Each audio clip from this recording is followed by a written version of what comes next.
decía, buenos días, espero que hayan tenido una buena semana, que el Señor les bendiga y que la misericordia, la gracia y la paz del Señor esté en cada uno de nuestros corazones.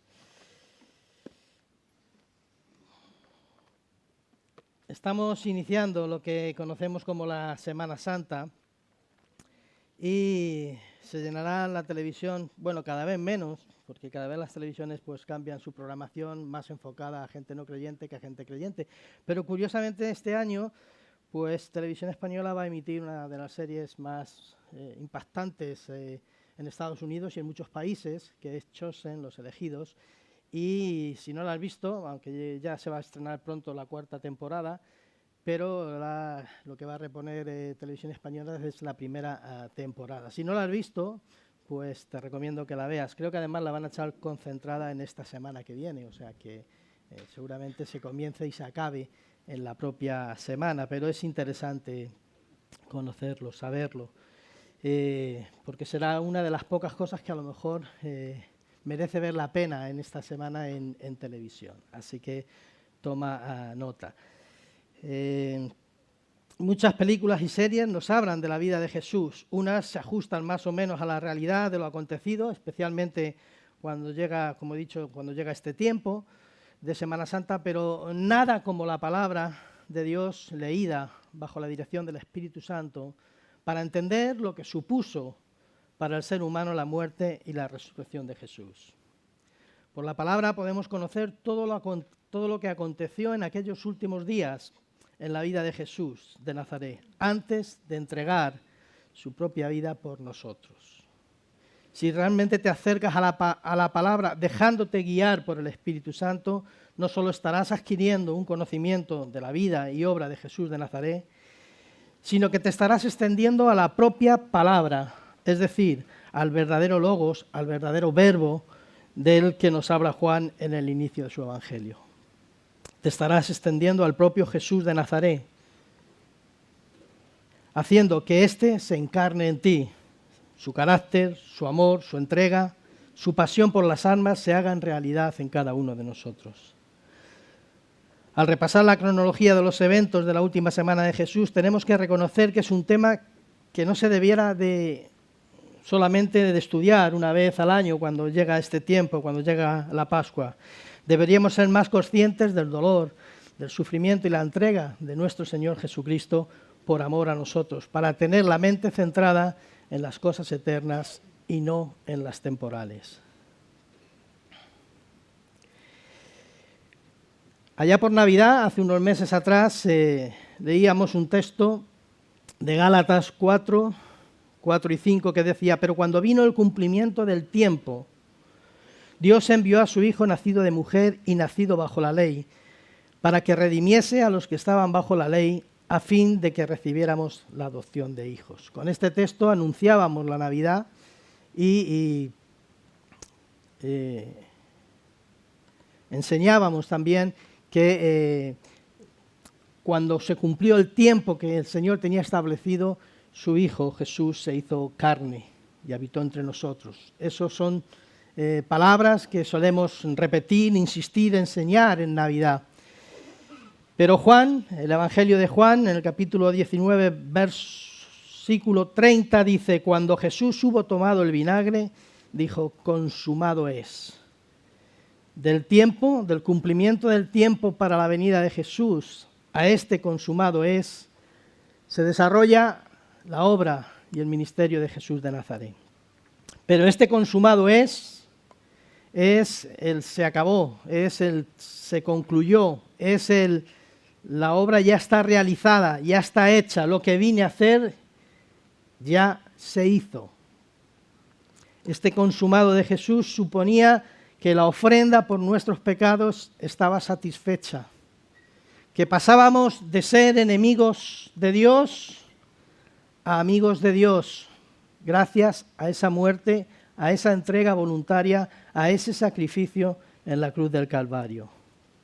Como he dicho, en esta Semana Santa vamos a ver quizás muchas series, muchas películas, pero no hay nada como la palabra para acercarnos a ella en este tiempo en el que quizás vamos a trabajar menos, en el que quizás vamos a tener más tiempo de ocio, para poder meditar especialmente en esos últimos días de Jesús, en esos días que conocemos como Semana Santa, que si lo miramos desde el punto de vista humano, fue una semana muy estresante para Jesús, aunque Él no se estresó, no es como nosotros, que enseguida por cualquier cosa nos estresamos y nos aceleramos.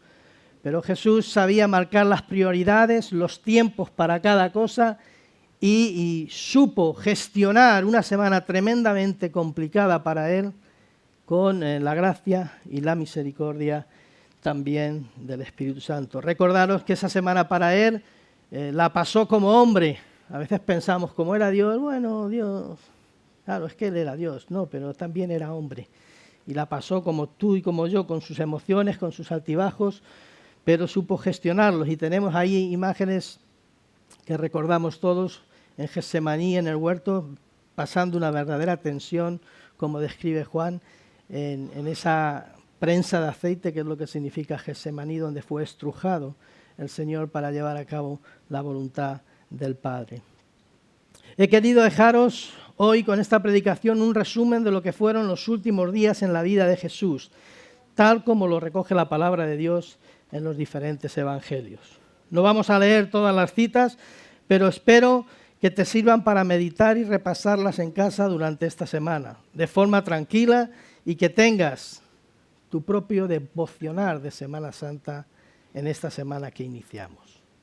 Hay muchos devocionales muy buenos en la aplicación YouVersion y en otras aplicaciones donde en esta semana pues, nos hace especial hincapié en estos textos de estos últimos días. Pero yo te animo y te reto también a que te atrevas a tener tu propio devocional con las Escrituras, sin comentarios complementarios, sino dejándote empapar y dejándote guiar por el Espíritu Santo, que fue quien inspiró la palabra, que te extiendas a esta palabra inspirada por el Espíritu Santo, para que el propio Espíritu Santo te dé la revelación para entenderla también y la iluminación para asimilarla y poderla aplicar a tu vida. Que tengas tu propio devocional a solas con el Señor, y para eso yo te voy a dejar las citas de estos últimos días de diferentes evangelios, aunque yo el resumen que os voy a dar está basado más en el Evangelio de Marcos, que es más dinámico y va pasando más deprisa, ¿no? Pero pues todas las citas están impresas en papel allí, solo imprimí 20, pero no te preocupes, si te quieres llevar y se han acabado, imprimimos más, y si me la pides por WhatsApp, te lo paso en PDF. No hay ningún problema, para que tengas todas las citas. Así que aunque vayan saliendo ahí, no te preocupes, no te molestes en cogerlas, porque están ya en papel, y si no me las pides a mí, te las paso en PDF, para que puedas tener ese devocional esta semana. He querido, como he dicho, dejaros en esta predicación más una enseñanza que una propia predicación al uso. Como he dicho, no vamos a leer todas, pero están, es decir, no te molestes en tomarlas porque están ya anotadas y las puedes coger. Al final, a los sugieres se lo puedes pedir. Seguimos el orden de la semana y lo que fue sucediendo cada día. En algunos momentos haremos una pausa histórica y en otros una pausa de meditación sobre lo que estamos viendo. Pero el domingo podemos, este domingo, o lo que supuso el domingo que se conoce como Domingo de Ramos, o la entrada triunfal de Jesús en Jerusalén, sucedió el domingo. El lunes tenemos la purificación del templo.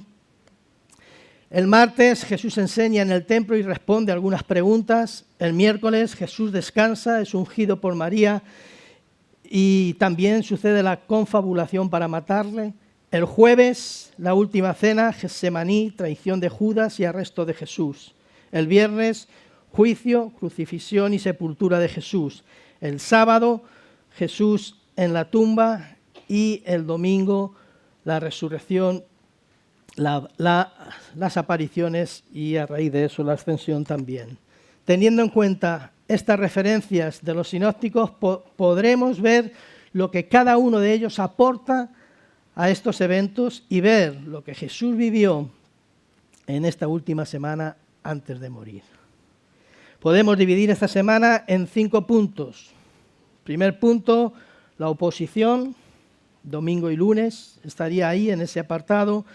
Segundo, la instrucción, las instrucciones que Jesús da, que suceden el martes. Tercero, la preparación, el miércoles. Cuarto, la pasión, jueves y viernes. Y quinto, la resurrección el domingo. Para ello, como he dicho, yo voy a utilizar el Evangelio de Marcos, pero están todas las citas en las notas que os he preparado. La oposición. El domingo Jesús empieza esta semana con una entrada triunfal, curiosamente, en Jerusalén. Entrada que tuvo reacciones muy diferentes y distintas, pero ninguna posiblemente comprendía realmente lo que estaba pasando, lo que estaba sucediendo. Jesús entra sentado en un pollino de asna, los reyes y príncipes entraban normalmente a la ciudad en caballos después de una gran victoria, pero este rey entraba y en un pollino para que se cumpliera también la profecía.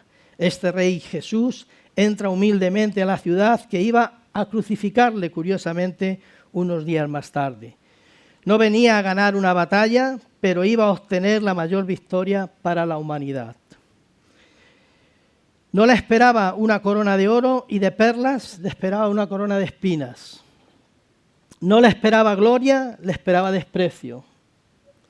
Los gritos de alabanza de Hosana al entrar en Jerusalén aquel día se transformaron en gritos de odio. Crucifícale, apenas unos días después. Llega al templo, observa lo que está pasando y regresa a Betania, donde dormía y descansaba, donde estaba establecido en casa de Lázaro su cuartel general. Eso el domingo. Las citas, aunque van apareciendo ahí, como he dicho, las tenéis, no hace falta que las toméis, ¿vale? El lunes, la oposición crecerá al ver a Jesús, al ver lo que Jesús pasaba en el templo. En el camino hacia el templo, Jesús tiene hambre. Ve una higuera que parecía tener higos. Al acercarse no hay nada. Jesús la maldice y se va. En mi pensamiento, es mío, este es mío, no es de la Biblia. Jesús, en mi pensamiento, venía cargado con lo que había visto el día anterior en el templo, iba dándole vueltas, las ventas y cambios que se hacían sin medida y con afán de ganar dinero, en un lugar donde la adoración le pertenecía solamente a Dios. Cristo maldice esta higuera teniendo en cuenta que no era el tiempo de higos. Tal vez fue añadido por el evangelista Marcos esta historia para recordarnos otro texto que podéis leer luego también en Miqueas 7:1. Lo que sabemos es que Israel era una nación que parecía tener mucha vida espiritual, sin embargo, al examinarla de cerca le faltaba el verdadero fruto que deseaba Dios. Y esta analogía de la higuera podría muy bien explicar esta situación espiritual de Israel. Lo podéis ver también en Oseas 9:10 y en Nahum 3:12. Llega al templo y la ira divina es demostrada en las acciones de Jesús. Deshonra y falta de respeto en el lugar donde se debía de orar y adorar. Los sacerdotes y el sumo sacerdote habían permitido este desvío de la enseñanza dada por Moisés. Y aún peor, estaban haciendo de la casa de Dios y los sacrificios algo de poco valor. Los animales con garantía de ser sin mancha eran vendidos para ofrecerlos en sacrificio y la moneda griega y romana eran cambiadas por el corriente medio ciclo, requerido para el tributo del templo. Los cambistas eran culpables de profanar el templo y de obtener ganancias excesivas con estos cambios.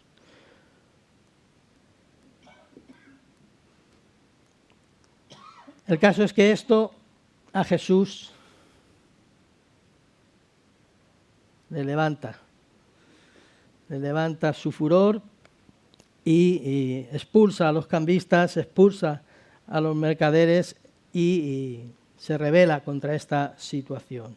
Algunos piensan que era ya la segunda vez que Jesús hacía esto. Algunos comentaristas creen que era la segunda vez que Jesús hacía esto ya.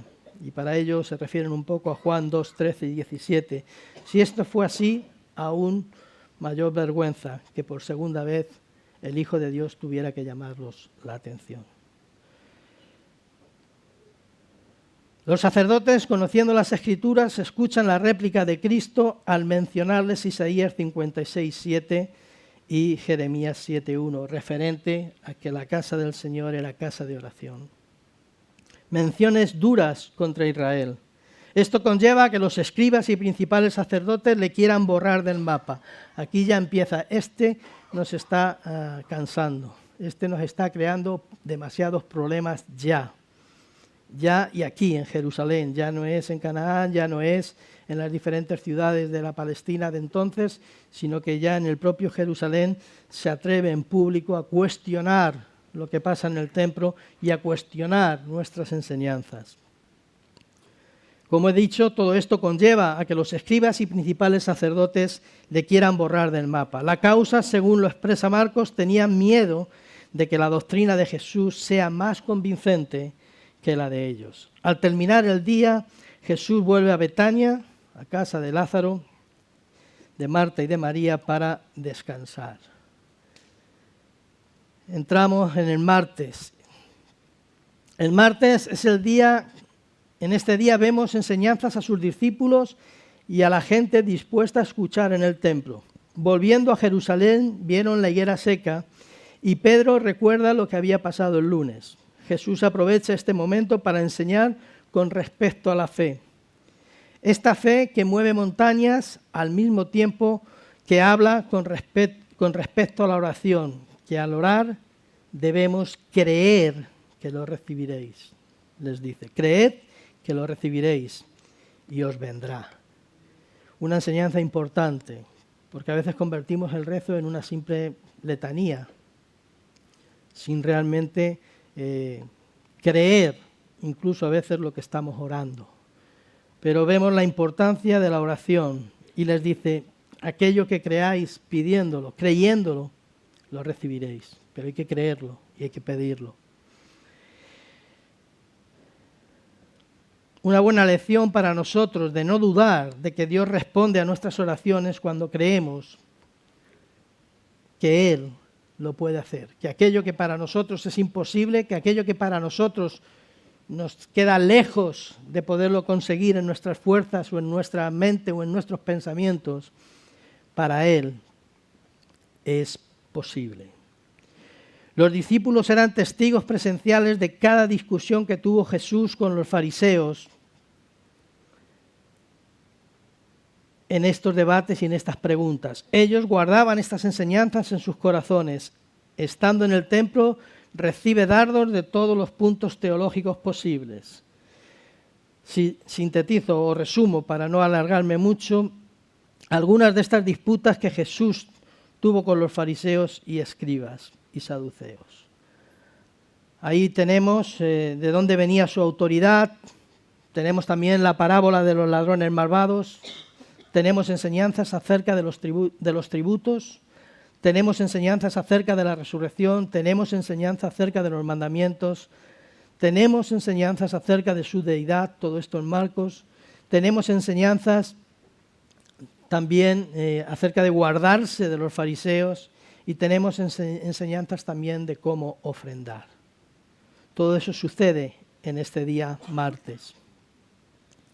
Después de salir del templo, Jesús anima a sus discípulos a estar pendientes de lo que sucederá en el futuro. Les anticipa lo que ha de acontecer en el futuro y le da un pantallazo de la tribulación, de la gran tribulación, aun si ellos no captaron en ese momento lo que todo esto significaba. Termina este día con una palabra clave, velad, siendo estas palabras el ánimo para los discípulos de ese momento y siendo esas palabras también el ánimo para nosotros en este tiempo. Velad, velad porque el tiempo está cerca. velando porque nuestro Dios viene pronto. Quizás pueda que hoy mismo. Así lo esperaba la iglesia primitiva, como si en un instante, en un abrir y cerrar de ojos, el Señor fuese a venir. Y así vivían, conforme a esa esperanza, conforme a esa promesa y velando para que esa promesa les pillara atentos. El miércoles tenemos la preparación. Este es un día de dos caras. El evangelista comienza con la cara oscura del momento, con los fariseos confabulando para prenderle y matar a Jesús. Judas aprovecha para ir con los fariseos y acuerda entregar a Jesús. Al ver este avance en sus planes, los fariseos deciden pagar aquella traición. Tanto los principales sacerdotes como los guardas del templo toman parte en estas deliberaciones o en estas decisiones. Quienes negocian con Judas, podemos decir que son el equivalente a un consejo de ministros o a un consejo de iglesia, como lo queramos ver. La presencia de los principales sacerdotes muestra que la decisión se toma al más alto nivel. Tan entusiasmados están los dirigentes que le dan a Judas una retribución económica por su acción. Mateo 26:15 nos dice que fueron 30 piezas de plata. Un precio muy módico para recobrar el control sobre la opinión religiosa judía. El otro lado de la cara de este día fue el hermoso evento en la casa de Simón el leproso. Algunos piensan que era uno de los leprosos que Jesús había sanado. María de Betania, según nos dice Juan en 12:3, viene y vierte un vaso de alabastro de perfume de nardo puro, de mucho precio, sobre la cabeza de Jesús. El nardo es un ungüento aromático de alto precio que venía de la India oriental. María vierte este perfume y las reacciones son variadas. Unos dicen que es un desperdicio, entre ellos Judas, y que podría haber servido para los pobres. Una buena acción con una crítica constructiva. Pero Jesús, viendo el corazón de María y el de los demás, toma la palabra para mostrar que lo que ocurrió fue una preparación para su sepultura. Como era la costumbre de poner ungüentos y perfúmenes a los cadáveres antes de sepultarlos. Y es más, Jesús pone en evidencia que el testimonio y la acción de María quedaría registrado para la memoria de ella. Y qué testimonio más grande de entrega de lo más preciado que tenía ella para su Señor. Y yo me pregunto en el día de hoy, ¿cuál es lo más precioso que tenemos? ¿Cuánto es aquello a lo que más me aferro y aquello de más valor para mí, para entregarlo al Señor? Y no estoy hablando de economía, no estoy hablando de dinero. Pero ¿qué es lo que realmente quiero entregarle al Señor en este día? María entregó lo más preciado, no le importó que la criticaran, no le importó que cuestionasen aquel dispendio para algunos que era el perfume, el nardo. No le importó nada. Entendió que era para su Señor y lo dio. Pero ¿qué nos está pidiendo el Señor a cada uno de nosotros para soltar, para dejar, para dar, para ponerlo bajo su control y bajo su dominio? Pasamos al jueves, la Pasión, el primer día de la fiesta de los panes sin levadura y la Pascua. Estas fiestas se celebraban de manera consecutiva. Estas festividades conmemoraban la salvación de los primogénitos de Israel y su liberación de la cautividad egipcia. Estas dos festividades,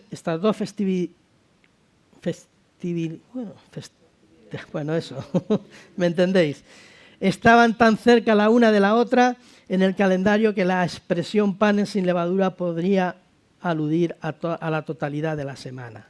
Jesús envía a sus discípulos a preparar la Pascua. Lo más impresionante es los detalles que Jesús da a sus discípulos para reconocer a la persona con quien hablar. Otra prueba más de que verdaderamente era el Hijo de Dios.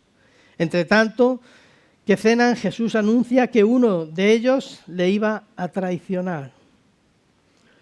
No puedo imaginar la angustia de los discípulos, ya que tenían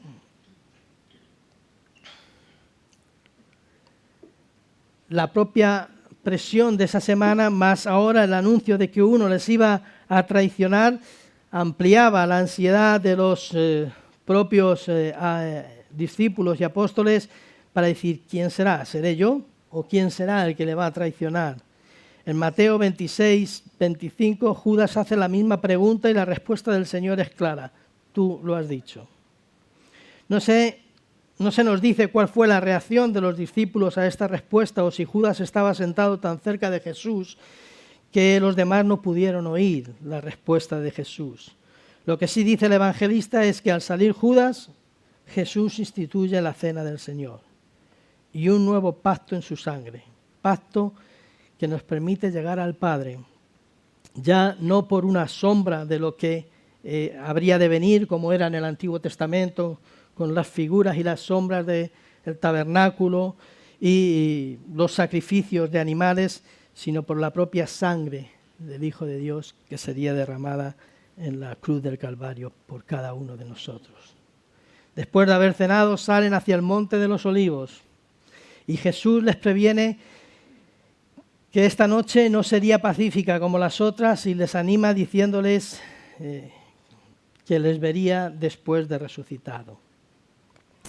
Pedro, como lo vemos a lo largo de los evangelios, impulsivo es el que salta para decir que él no se escandalizaría, pero Jesús declara que no solamente no se va a escandalizar, sino que le negaría 3 veces. Y aquí nos vemos todos reflejados en el carácter de Jesús, unos más y otros menos, pero todos nos vemos reflejados. Tenemos momentos en los que decimos, Señor, a muerte, y tenemos momentos en los que agachamos la cabeza y nos escondemos.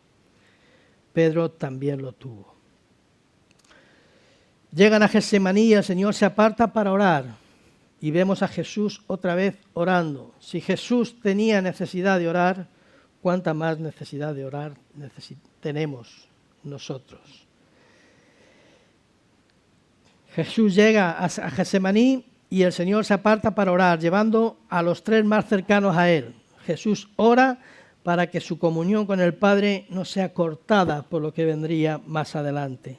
Después de 3 veces en angustiosa oración, vuelve a ver a los discípulos que por cansancio ya se habían dormido. Jesús no les reprende, sino que les entiende, dejándoles descansar por un poco de tiempo y luego les despierta para ir a enfrentarse con la entrega de Judas. Judas le entrega con un beso, señal necesario para que los alguaciles y fariseos le arrestaran. Durante la noche del jueves, Jesús es juzgado, abofeteado, se levanta contra él falso testimonio, aunque los testimonios no concuerdan e incluso se contradicen entre ellos. Y en un momento él declara su deidad directamente delante del sumo sacerdote, que se rasga sus vestiduras en desacuerdo total con la afirmación que Jesús hacía de él mismo, poniéndose al mismo nivel que Dios Padre. Hay que decir que este juicio se celebra sin ninguna garantía. El Sanedrín se reúne en un horario que no le estaba permitido reunirse. Sin ninguna garantía, porque había prisas en buscar una sentencia rápida y concluyente sobre la culpabilidad de Jesús. Se pagan a testigos que ni tan siquiera se ponen de acuerdo a la hora de testificar contra Jesús y a veces se contradicen entre ellos mismos.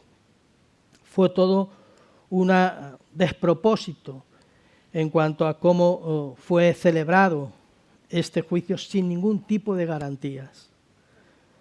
Pedro estaba afuera en el patio del templo viendo qué pasaba con Jesús. Había sido lo suficientemente valiente hasta este momento, arriesgándose a que lo arrestaran también.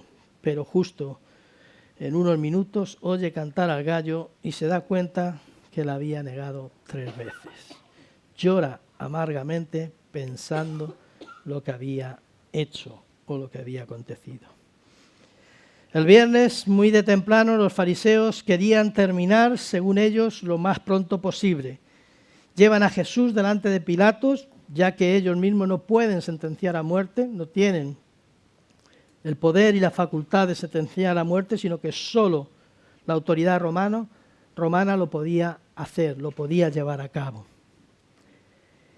Muy de temprano los fariseos, como hemos dicho, querían terminar. Lo llevan a Jesús delante de Pilatos, el cual no halla nada que le indique que deba ser crucificado. No ve en él ningún delito, es más, lo ve inocente.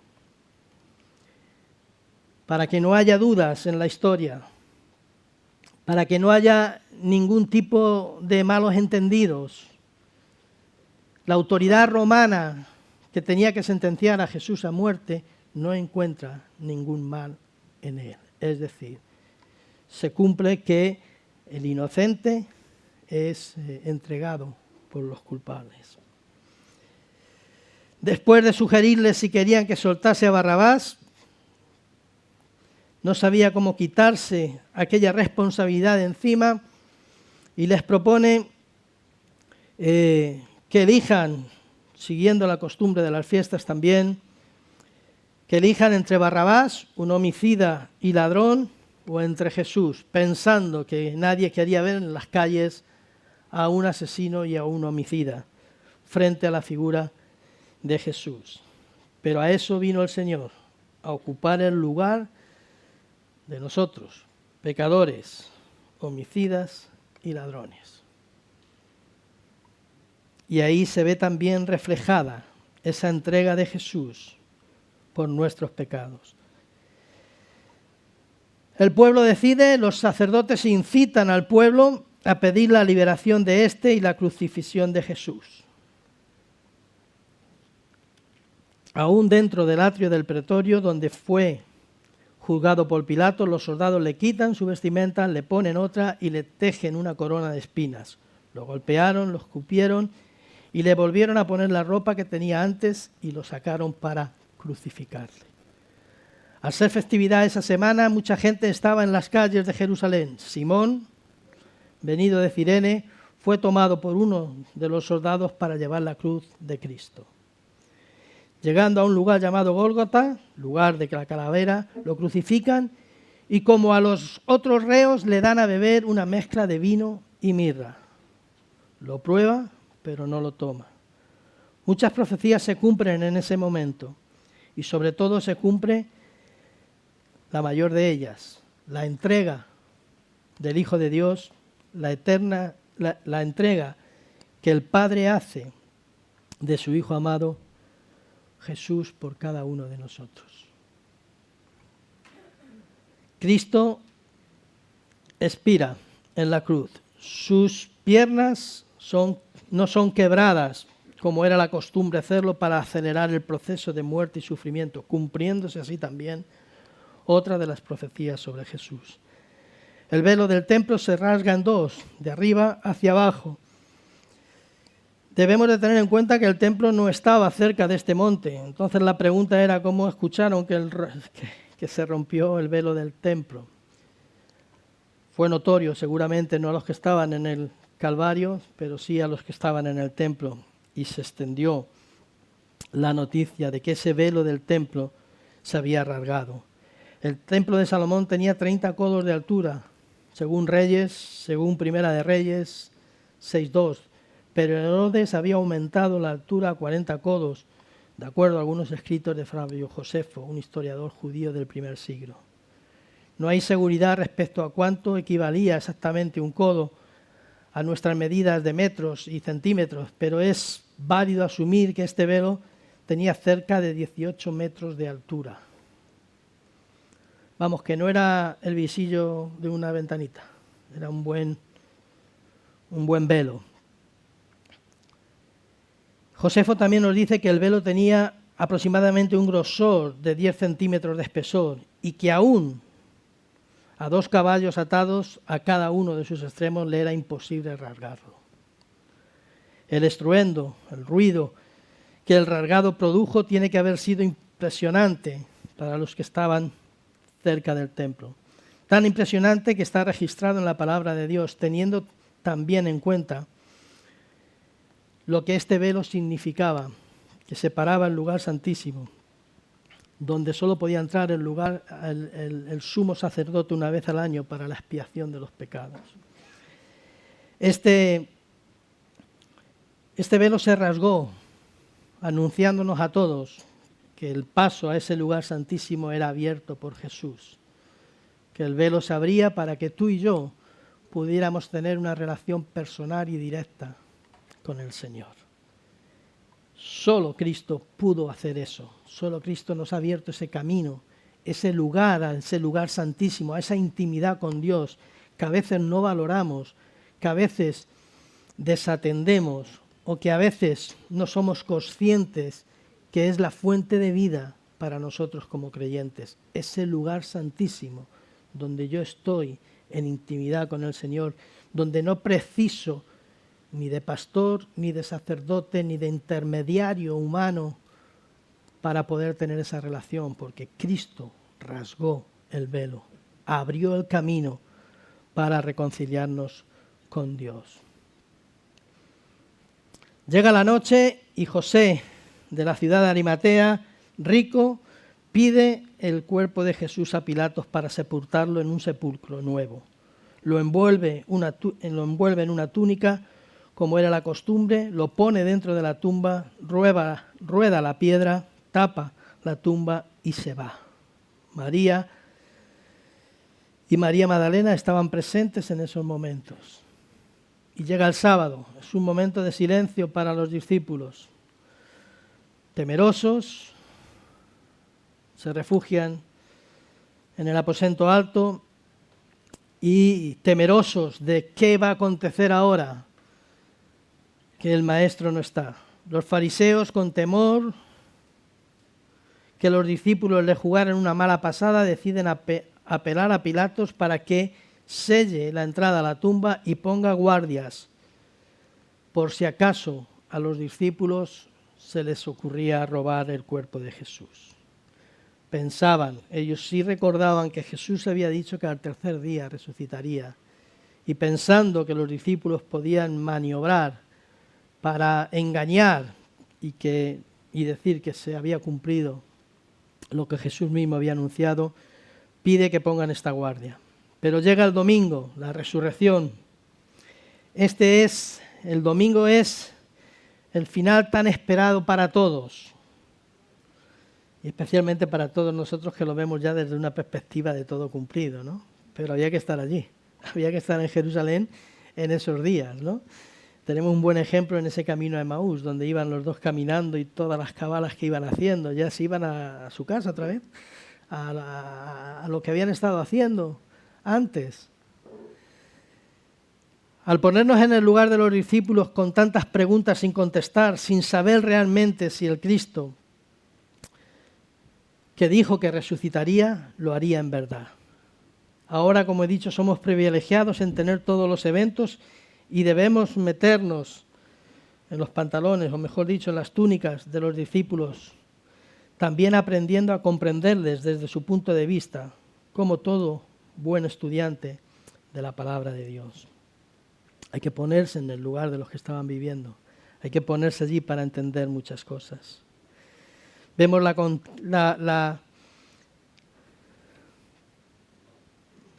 aquí tenemos la evidencia más grande de nuestra fe, que es la tumba vacía. María Magdalena y la otra María lo confirman al ver este ángel que les dice que Jesús había resucitado. Lo tenemos en Mateo, del 1 al 10. Los soldados quedaron como muertos ante el terremoto y ante el resplandor de aquel ángel. Y mientras corrían hacia los otros discípulos, Jesús les sale a su encuentro para quitarles el temor que traían y convertirlo en gozo. A veces salimos espantados también cuando Dios hace algo en nuestras vidas que no llegamos a entender o que no llegamos a comprender. y salimos corriendo, no entendiendo que el Señor tiene el control de todo y es Él el que nos tiene que parar, tranquilizar y reorientar. Y mientras corrían hacia los otros discípulos, como he dicho, Jesús sale a su encuentro para quitarles el temor que tenían y convertir ese temor en gozo. Una vez más, vemos la maquinación aquí, el complot. Ante la situación apremiante de las noticias, los fariseos empiezan ya a confabular y el evangelista recoge y dice que pagaron mucho dinero a los soldados para dar falso testimonio, es decir, para mentir y decir que los discípulos habían llevado el cuerpo de Jesús y poderlos arrestar. Después de haberse aparecido a muchos, aunque algunos dudaban, Cristo muestra que Él es quien decía ser, el Hijo de Dios. Y les encomienda que todo lo que vieron con y en Él lo compartan con otros y lo extiendan no solamente a Jerusalén, no solamente a Judea, no solamente a Israel, sino más allá, a todas las naciones. Y el último registro de sus palabras, según Mateo, es: yo estoy con vosotros todos los días hasta el fin del mundo.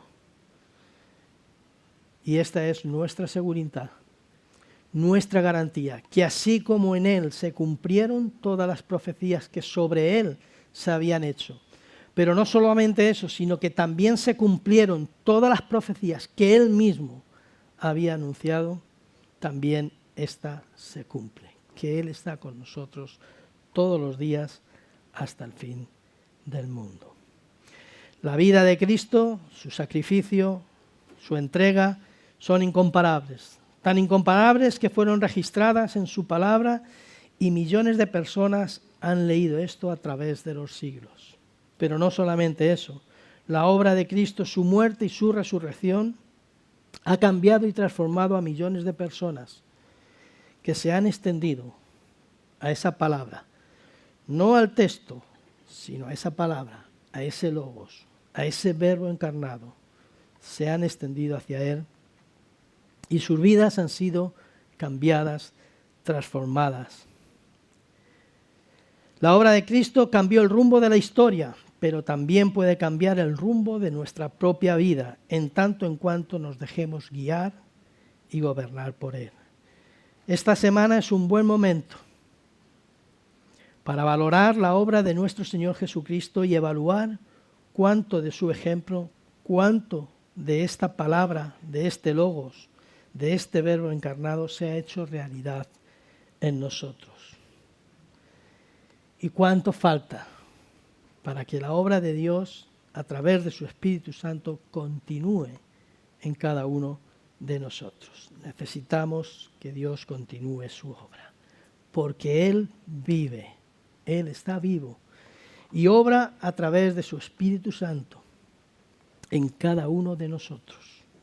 Y está dispuesto a continuar y terminar y concluir lo que un día empezó en nosotros.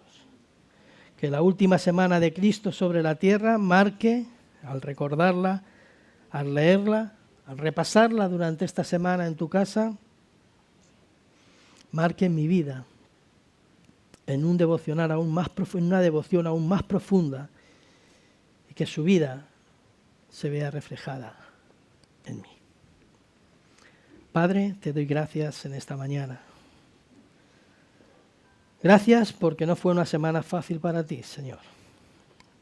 Fue una semana con muchas complicaciones, con muchos problemas y con muchas profecías que debían cumplirse en ti. Momentos difíciles por los que debías de atravesar, pero no te negaste a ninguno. Pasaste por cada uno de esos días, sabiendo que cada día te acercabas más y más a la cruz, a ese lugar donde todos mis pecados serían depositados sobre ti, donde cada una de mis faltas, de mis improperios, de mis defectos, iban a ser depositados sobre ti. Mas no quisiste rehuir, Señor, y entregaste allí, en medio del oprobio, en medio de cada castigo que te fue infligido, en medio de cada improperio que se dijo sobre ti. Tú estabas derramando tu sangre por cada uno de mis pecados. Ayúdame a entender, Señor, que ese sacrificio me hace distinto, me hace diferente, no por mis méritos, sino por los tuyos. Que esa resurrección me da esperanza y me da vida para acabar con esa vieja naturaleza que se quedó en la cruz, para acabar con esa naturaleza heredada de Adán, de la que no viene nada bueno, Señor, y que fue depositada en la cruz del Calvario, que murió ahí contigo,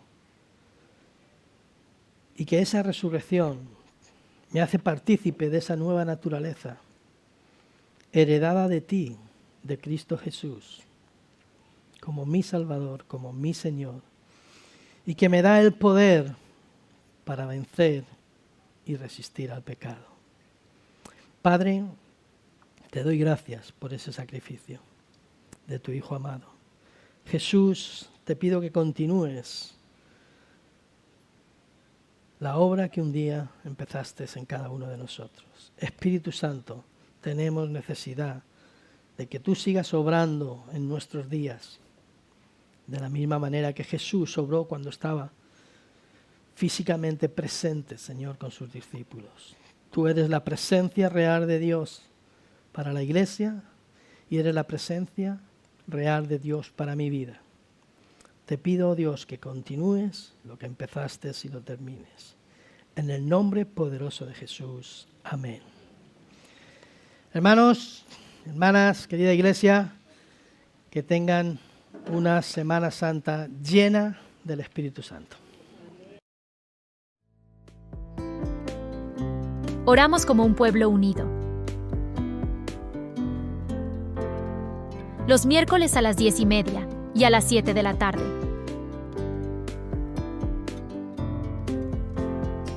También los sábados a las 10:30.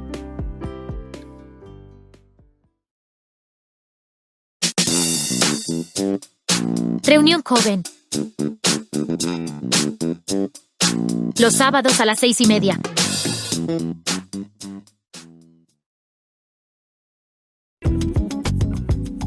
El domingo celebramos y compartimos juntos a las 11:30.